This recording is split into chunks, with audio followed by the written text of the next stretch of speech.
أعوذ بالله من الشيطان الرجيم. بسم الله الرحمن الرحيم. ولا تجعلوا الله عرضة لأيمانكم أن تبروا وتتقوا وتصلحوا بين الناس والله سميع عليم. لا يؤاخذكم الله باللغو في أيمانكم ولكن يؤاخذكم بما كسبت قلوبكم والله غفور حليم. صدق اللہ العظیم. ان آیات سے ایک اور مسئلے کا بیان ہو رہا ہے. مسئلہ یہ ہے کہ کچھ لوگ ایسے تھے جو قسم اٹھاتے تھے. مثلا کسی سے ناراض ہوئے تو قسم اٹھا لی کہ اللہ کی قسم میں فلاں سے نہیں بولوں گا، اس کے گھر نہیں جاؤں گا، یا میں اس کا کھانا نہیں کھاؤں گا. اس طرح کی قسمیں لوگ اس وقت بھی اٹھاتے تھے، آج بھی اٹھاتے ہیں. تو اللہ تبارک و تعالی نے حکم دیا، فرمایا ولا تجعلوا اللہ، اور نہ بناؤ تم اللہ تعالیٰ کی ذات کو عرضتاً حیلہ بہانہ، لایمانکم اپنی قسموں کا. وہ اس طرح کہ رب تعالیٰ کے نام کی قسم اٹھا کر یہ آڑ بناؤ کہ میں رب کی قسم کھا بیٹھا ہوں، لہٰذا اب میں یہ کام نہیں کروں گا. اب رہا یہ مسئلہ کہ کس چیز کے بارے میں قسم کھاؤ اور کس چیز کے بارے میں قسم نہ کھاؤ، تو فرمایا ان تبروا، یہ کہ تم نیکی نہیں کرو گے، وتتقوا، اور یہ کہ تم تقوی اختیار نہیں کرو گے، وتصلحوا بین الناس، اور یہ کہ تم لوگوں کے درمیان صلح نہیں کراؤ گے. اب مثال کے طور پر کوئی آدمی یہ قسم اٹھاتا ہے کہ اللہ کی قسم میں نماز نہیں پڑھوں گا، یا اللہ کی قسم میں روزہ نہیں رکھوں گا، یا خدا کی قسم میں مسجد میں نہیں جاؤں گا، اللہ کی قسم میں نیکی نہیں کروں گا، یا اللہ کی قسم میں اپنے باپ سے بات نہیں کروں گا. تو یہ قسمیں اس کی صحیح نہیں ہیں. اس کو ان قسموں کا کفارہ ادا کرنا پڑے گا. ان قسموں پر اصرار کرنا بالکل جائز نہیں ہے. وہ اس طرح بہانہ نہ بنائے کہ میں چونکہ قسم اٹھا بیٹھا ہوں اس واسطے تو میں نماز تو نہیں پڑھوں گا، اب میں چونکہ قسم کھا بیٹھا ہوں اس واسطے میں روزہ تو نہیں رکھوں گا، اب میں چونکہ قسم کھا بیٹھا ہوں لہٰذا اس لیے میں اپنے باپ سے نہیں بولوں گا. تو نیکی سے رکنے کی جو قسمیں ہیں یہ صحیح نہیں ہیں. یہ قسم تو توڑنی پڑے گی اور کفارہ دینا پڑے گا.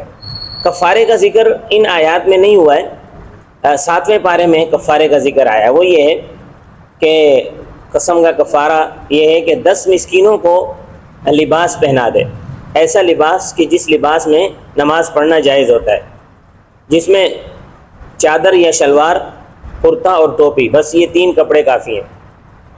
یا 10 مسکینوں کو 2 وقت کا کھانا کھلا دے. اور یہ بات یاد رکھنا کہ ان 10 مسکینوں کے لیے کچھ شرائط رکھی ہیں شریعت میں. پہلی شرط یہ ہے، کچھ پابندی ہیں. پہلی پابندی یہ ہے کہ وہ سارے کے سارے مسلمان ہونے چاہیے، کوئی کافر ان میں نہ ہو. ایک تو کھلے کافر ہیں جس کے بارے میں سب کو پتہ ہے کہ یہ کافر ہیں، وہ خود بھی کہتے ہیں کہ ہم کافر ہیں. دوسرے وہ کافر ہیں کہ جو شریعت کی روح سے تو کافر ہیں مگر وہ اپنے آپ کو کافر سمجھتے نہیں ہیں یا اپنے آپ کو کافر کہتے نہیں ہیں، جیسے کہ قادیانی کافر ہیں، اسی طرح بابی کافر ہیں، بہائی کافر ہیں، رافضی کافر ہیں، شرک کرنے والے کافر ہیں. تو بڑے بڑے فتنے ہیں. جو قیامت قریب آتی جائے گی یہ فتنے بڑھتے چلے جائیں گے. کینیڈا سے کچھ عرصہ پہلے ایک رسالہ چھپا تھا جو پاکستان میں بھی آیا. اس میں یہ لکھا تھا کہ دنیا میں جتنے مذاہب ہیں ان میں سب سے سچا مذہب صرف بہائی مذہب ہے. مرزا محمد حسین بہا اللہ کا پیغمبر ہے، تم لوگ اس کو مانو. معاذ اللہ تعالی، لا حول ولا قوت الا باللہ. یہ بہائی کراچی میں بھی موجود ہیں، کوئٹہ میں بھی موجود ہیں، بڑے بڑے شہروں میں موجود ہیں. اب یہاں تو علماء چیختے چلاتے رہتے ہیں، باطل فرقوں کی نشاندہی کرتے رہتے ہیں جس سے لوگ کچھ نہ کچھ ان سے آگاہ ہیں. یہ فرقے بڑے مدھم طریقے سے چلتے ہیں، بڑے منظم انداز سے. پہلے قطعاً نہیں بتاتے کہ ہمارا فلاں فرقے سے تعلق ہے، ہم فلاں فرقے والے ہیں. پہلے وہ تمہارے دوست بنیں گے، بھائی بنیں گے، پھر کچھ عرصے بعد عقیدے کو بگاڑنا شروع کر دیں گے. اور جب عقیدہ بگڑنے لگ جائے گا اس کے بعد پھر وہ دوسرا حملہ کر دیں گے. تو یہ بڑے طریقے سے اپنا کام کرتے ہیں، اس لیے ان سے بچنا بہت ضروری ہے. دوسری شرط یہ ہے کہ ان مساکین میں سے کوئی سید نہ ہو، کیونکہ قسم کے کفارے کا، عشر کا، زکوٰۃ کا، نظر کا، منت کا سید مصرف نہیں ہے۔ سید میں کون کون آتے ہیں؟ حضرت علی رضی اللہ تعالیٰ عنہ کی اولاد، حضرت عباس رضی اللہ تعالیٰ عنہ کی اولاد، اور حضرت جعفر رضی اللہ تعالیٰ عنہ کی اولاد، حضرت عقیل رضی اللہ تعالیٰ عنہ کی اولاد، اور حضرت صلی اللہ علیہ وسلم کے چچا حارث کی اولاد۔ حارث اگرچہ خود مسلمان تو نہیں ہوئے مگر ان کی اولاد مسلمان تھی۔ تو ان 5 ہستیوں کی اولاد کو شریعت سادات کہتی ہے، اور مساکین اور وہ مساکین جن کو قسم کے کفارے کے طور پر کھانا کھلایا جا رہا ہے وہ صاحب نصاب بھی نہ ہوں۔ تو یہ بات کئی مرتبہ آپ حضرات سن چکے ہیں کہ جس کے گھر میں ضرورت سے زائد سامان اتنا ہو جس کی قیمت 52.5 تولہ چاندی کے برابر ہو جائے، آج کل کے حساب کے مطابق اس کی قیمت جو ہے وہ 1,30,000 روپے تک ہو جائے، تو وہ صاحب نصاب ہے۔ تو 2 وقت کا کھانا کھلانا ہے، ان 10 مسکینوں میں کوئی نابالغ بچہ نہ ہو، ان میں سے کوئی بیمار نہ ہو، ان میں کوئی اتنا بوڑھا نہ ہو کہ وہ کھا پی نہ سکتا ہو۔ تو وہ جو مسکین ہیں جو صبح کھائیں وہی شام کو کھائیں۔ اگر اس پر قدرت نہیں ہے، مسکینوں کو کھانا نہیں کھلا سکتا، تو پھر ایک غلام یا ایک لونڈی کو آزاد کرنا ہوگا۔ آج کل تو غلام اور لونڈی موجود نہیں ہے، لیکن اگر ہوں تو پھر ان کو آزاد کرنا ہے۔ فَمَن لَّمْ يَجِدْ فَصِيَامُ ثَلَاثَةِ أَيَّامٍ، جس کو یہ بھی توفیق نہ ہو، یعنی اس کے بعد لونڈی اور غلام بھی نہیں ہے، 10 مسکینوں کو کھانا بھی نہیں کھلا سکتا، 10 مسکینوں کو کپڑا بھی نہیں دے سکتا، تو پھر اس کے لیے ہے کہ وہ 3 دن کے روزے رکھے گا۔ فرمایا واللہ سمیع علیم، اللہ تعالیٰ سنتا بھی ہے، جانتا بھی ہے۔ لا یؤاخذکم اللہ باللغو فی ایمانکم، نہیں مواخذہ فرمائیں گے اللہ تعالیٰ تمہارا لغو قسم کی قسموں میں۔ قسمیں یہ 3 قسم کی ہوتی ہیں۔ ایک یہ ہے کہ بے ساختہ غیر ارادی طور پر زبان سے قسم نکل جائے، تو ایسی قسم کا نہ گناہ ہے اور نہ کفارہ ہے۔ شریعت کی اصطلاح میں ایسی قسم کو یمین لغو کہتے ہیں۔ مثلا کسی آدمی نے گزشتہ کسی چیز پر قسم اٹھائی کہ اللہ کی قسم فلاں کام میں نے نہیں کیا، اور اس میں وہ اپنے آپ کو سچا سمجھ رہا ہے، وہ یہ سمجھ رہا ہے کہ میں نے نہیں کیا تھا، لیکن وہ کام اس نے کیا ہوا تھا مگر اس وقت اس کو بھول گیا تھا، تو وہ یہ سمجھتا رہا کہ میں نے وہ کام نہیں کیا تھا، اپنے آپ کو سچا سمجھ رہا تھا، تو اس کو یمین لغو کہتے ہیں۔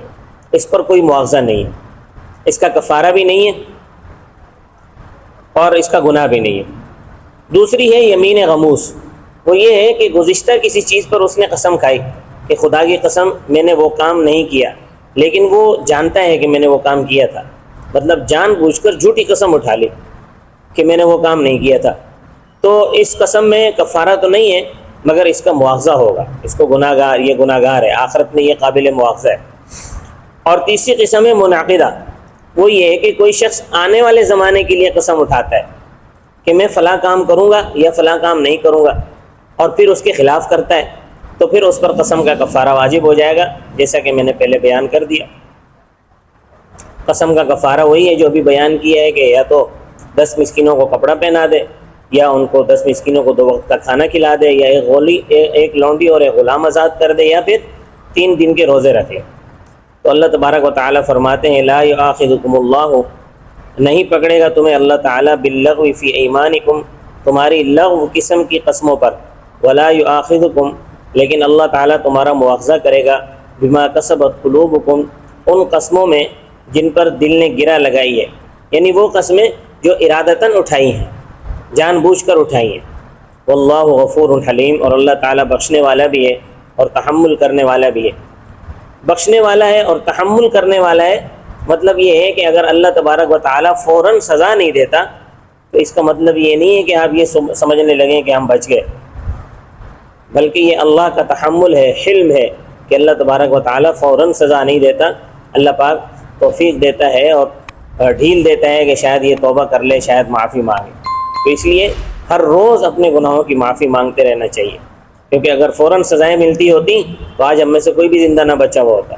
تو اس لیے روزانہ اپنے گناہوں کی معافی مانگتے رہنا چاہیے۔ اللہ تبارک و تعالیٰ مجھے اور آپ کو عمل کی توفیق عطا فرمائے۔ وما علینا الا البلاغ المبین۔